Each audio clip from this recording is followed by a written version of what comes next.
Buenas tardes, soy Felipe Andrés Soto Rojas, estudiante de la maestría en Educación de la UNAD. Este es el curso Perspectivas, Tendencias y Problemáticas de la Educación en y con Tecnología. Y voy a hacer la exposición de la reseña titulada Sociedad del Conocimiento, Anhelo más que realidad. Introducción. Vamos a un panorama general. Vivimos en una sociedad o vivimos en un ritmo acelerado, ¿sí? Ese ritmo acelerado y complejo del que habla Morín, por ejemplo, frente a lo que vivimos como sociedad en términos tecnológicos, en términos económicos, en términos sociales, en términos de salud pública con la última pandemia. Entonces, todo eso ha promovido la emergencia de nuevos paradigmas que entienden la relación entre tecnología y educación de formas cada vez más integradas entre sí. Entonces, hablábamos, dice la historia, ¿no? Pasamos de una época feudal a una época industrial y luego a una sociedad de la información y ahora a una sociedad del conocimiento. Más lo que viene, que es todo lo que tiene que ver con la inteligencia artificial, que es la creación de un nuevo paradigma prácticamente.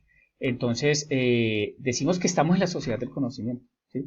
Pero la pregunta con que nos queremos hacer este trabajo es, ¿de verdad estamos en una sociedad del conocimiento? O por lo menos en Colombia, ¿existen las condiciones, las circunstancias y se están dando las características de una sociedad del conocimiento?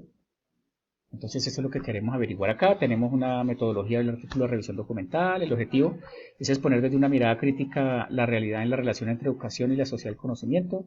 Y la tesis que propongo es que no vivimos en una sociedad del conocimiento, sino que aún permanecemos en una sociedad de la información.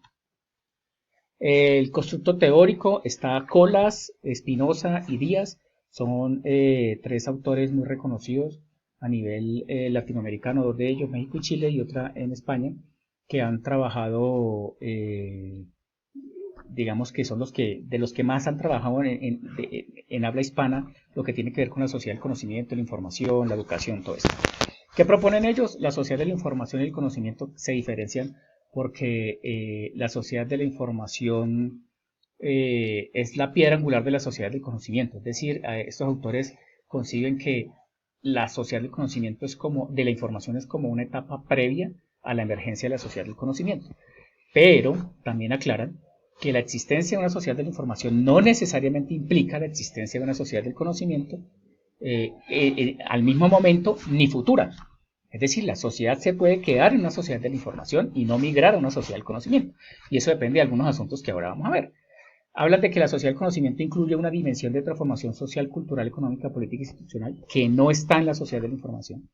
En la sociedad de la información, el eje central de toda actividad humana es la información, pero eso no es conocimiento. En la sociedad del conocimiento, el eje central de toda actividad humana es el conocimiento y el conocimiento social, ¿sí? Y el acceso que se tiene a él.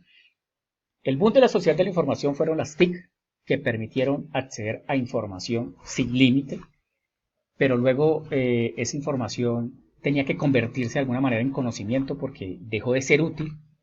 Entonces es donde emerge la sociedad del conocimiento. Ellos hablan también de las ventajas del uso de la tecnología en la educación, mencionan 8: aumento de la creatividad, desarrollo de la autonomía, familiarse con las nuevas tecnologías, mejor desenvolvimiento, aprendizaje avanzado, aprendizaje interactivo, remoto y flexibilidad y empatía. Sin embargo, también es cierto es cierto que la sociedad de la información promovió esa articulación entre tecnología y educación y que la sociedad del conocimiento la consolida, ¿sí? La consolida para la transformación social y cultural, ¿sí? Y para la creación de conocimiento, no solamente para la transmisión de información, sino para la creación de conocimiento. Y en ese sentido tiene muchas ventajas la educación con tecnología, ¿sí? Y por eso se hace necesario la educación en tecnología también. Sin embargo, esto no siempre se cumple y más adelante también vamos a hacer alguna crítica respecto a estos usos de la tecnología. Ejes del análisis. Este análisis se va a articular con 4 ejes fundamentales. Vamos a ver la prioridad de formación en la relación entre educación y con tecnología, cómo está ese tema, la configuración de la relación entre tecnología y educación, el equilibrio de la relación entre pedagogía y tecnología materializado en la integración curricular TIC, y la situación del sistema educativo y sus recursos tecnológicos, todo esto aplicado por supuesto en el contexto colombiano o latinoamericano si lo queremos. Discusión. ¿Qué se encontró frente al primer eje? La configuración de la relación entre tecnología y educación se debe dar no como necesidad, sino como integración. Sin embargo, hoy se reconoce una configuración en la que prima la obsesión por integrar lo tecnológico a lo educativo. ¿Qué quiere decir esto? Que esa configuración de esa relación entre tecnología y educación está basada en casi que una dominación por moda, ¿sí?, de la educación sobre la práctica educativa. Entonces, somos docentes innovadores porque usamos tecnología en nuestro quehacer docente, ¿sí? Y eso no lo creemos. Y eso es lo que me han dicho y eso es lo que nosotros creemos. Pero en realidad lo que se debe hacer es que se debe cambiar ese paradigma. ¿Y para qué? Para que la configuración de la relación entre educación y tecnología no se base por la obsesión o por la moda del docente de sentirse en la sociedad del conocimiento, sino que se priorice lo educativo para que se incorpore la tecnología desde sus avances y concepciones.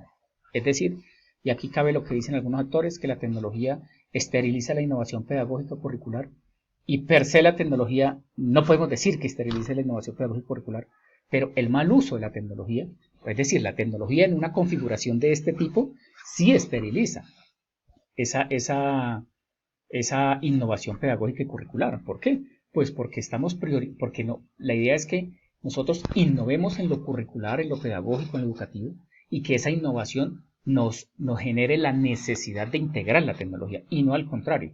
No creer que si integramos la tecnología, así sea retazos, ¿sí?, desarticuladamente, ya estamos innovando pedagógicamente, curricularmente y didácticamente, y en realidad no es así. La integración TIE en lo educativo ha promovido una prioridad de formación centrada en las competencias más que en las capacidades, es decir, que estamos utilizando las TIC en la educación o la tecnología en la educación para formar a los muchachos para el trabajo. Eso es incompetencias. Incompetencias es lo que el mundo laboral le dice al muchacho que debe saber y que debe hacer. No más. ¿Sí? ¿Qué es lo que se propone? Una transformación en esa prioridad de formación y que ahora no sea en competencias, sino que sea en capacidades. ¿Y en capacidades qué es? En capacidades no es lo que el mundo laboral le dice al muchacho que debe saber y que debe hacer. En capacidades es lo que él necesita saber y necesita hacer para tener una mejor calidad de vida, para vivir mejor en sociedad. Y mientras no se transfigure eso, no podemos decir que estamos en una verdadera sociedad del conocimiento que haga una transformación cultural.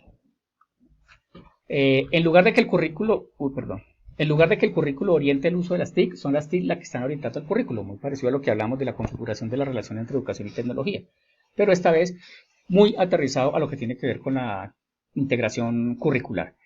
Y es cierto, ¿sí?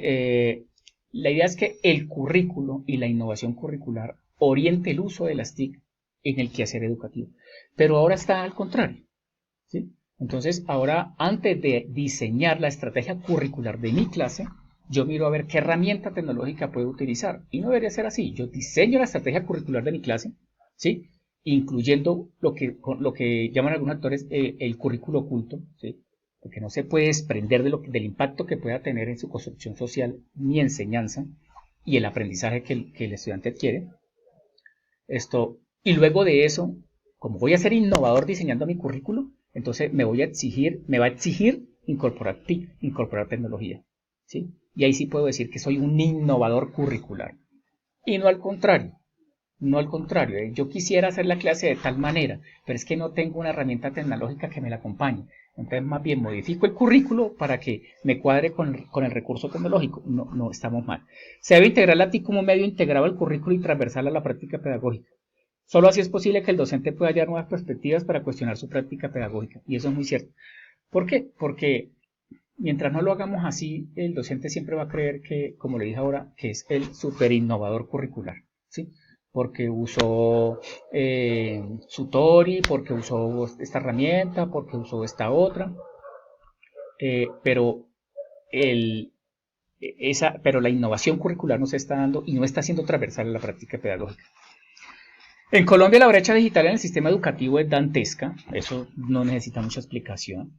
¿Y qué se debe hacer? Se debe garantizar el acceso y uso interactivo de integrar ordenadores a Internet, ¿sí?, y otras herramientas. ¿Sí? ¿Por qué? Pues porque ese acceso a esos recursos es lo que define la forma como se enseña, como se educa en la sociedad del conocimiento.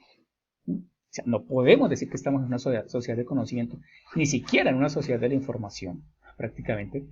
Sí, y por eso lo vamos a ver ahora y decimos que en algunas partes estamos todavía en una sociedad feudal, no existe, en las zonas rurales precario el acceso. Entonces, ¿cómo decimos que estamos en una sociedad del conocimiento?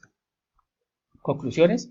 El análisis apoya la tesis de que aún permanecemos en la sociedad de la información más que en la del conocimiento. Era lo que habíamos propuesto al principio. ¿Y por qué? Pues porque aún la sociedad, hablo de la contextualización colombiana específicamente, enfrenta grandes retos en la transformación de esta información en conocimiento colombiana, digamos latinoamericana. Estar informado no es por sí solo ser conocedor, es claro. Y allí es donde están los grandes retos que la educación debe afrontar relacionados con la integración curricular de las TIC, la innovación pedagógica, la formación de capacidad. Es decir, se necesita que dejemos de formar en competencias y empecemos a formar en capacidades. Se necesita que se priorice lo educativo, lo curricular, lo pedagógico sobre la integración de la tecnología y que la integración de la tecnología no sea una necesidad, sino que sea una articulación del acto educativo, ¿sí? Se necesita promover innovación curricular, pedagógica, educativa y que esa innovación promueva la integración de la tecnología y no al contrario, creernos innovadores curriculares porque usamos un computador. Y todo eso, ¿por qué? Todo eso para poder asegurar que la información que estamos transmitiendo en el proceso de enseñanza-aprendizaje se está volviendo conocimiento y no cualquier tipo de conocimiento, sino un conocimiento que transforma sociedades, ¿sí? Que es el eje central de la sociedad del conocimiento. Mientras tanto, no podemos decir que estamos en una sociedad del conocimiento. Además de que hay que asegurar los recursos, también lo dijimos. Tenemos acá, para pasar de la información al conocimiento, las TIC en el currículo y en el mismo acto educativo deben dejar de considerarse como aquella herramienta instrumental. Es cierto, hay un reduccionismo utilitario y no es por decir que tengo una posición tecnofóbica, ¿sí? Esto no se trata de tecnofobia o tecnofilia, esto se trata simplemente de que la tecnología no se puede reducir a un simple utensilio o una simple herramienta, ¿sí? Reducirlo hasta allá y meterlo al currículo y al acto educativo, ¿okay? Hay que darle el valor que corresponde. Se debe pensar en la integración curricular de la TIC como un acto cultural en el que se generen verdaderos escenarios de transformación en conocimiento real. Es decir, lo que dice la sociedad del conocimiento de los autores cuando vimos al principio. La sociedad del conocimiento trasciende hacia lo cultural, económico, político, social, ¿sí? Entonces, esa integración curricular de la TIC debe estar pensada en ese sentido, ¿sí? La herramienta TIC que escoja, el diseño curricular que escojan, la estrategia pedagógica que integren, deben estar pensadas en no solo transmitir información, porque se supone que ya no estamos en la sociedad de la información el estudiante la puede alcanzar solito, sino transmitir conocimiento, y un conocimiento que transforme. Si seguimos creyendo que la pura utilización de las TIC como herramienta garantiza los objetivos educacionales, seguiremos en la misma sociedad de información urbana, y aquí es donde yo digo. Si seguimos con toda esta misma estructura en estos ejes, entonces, digamos la conclusión macro, es que seguimos en la sociedad de la información urbana, es decir, nosotros que vivimos en las ciudades, en las capitales, podemos decir que vivimos en una sociedad de la información, ¿sí? Pero en el campo viven en una sociedad feudal. Allá no hay acceso ni siquiera. Podemos decir que están en una información en una sociedad de la información, ¿sí? Y seguiremos todos, los del campo y los de la ciudad, con el anhelo de vivir en una sociedad del conocimiento que es la que nos vende el modelo de desarrollo eurocentrista, pero que en realidad no la tenemos. Referencias y muchas gracias.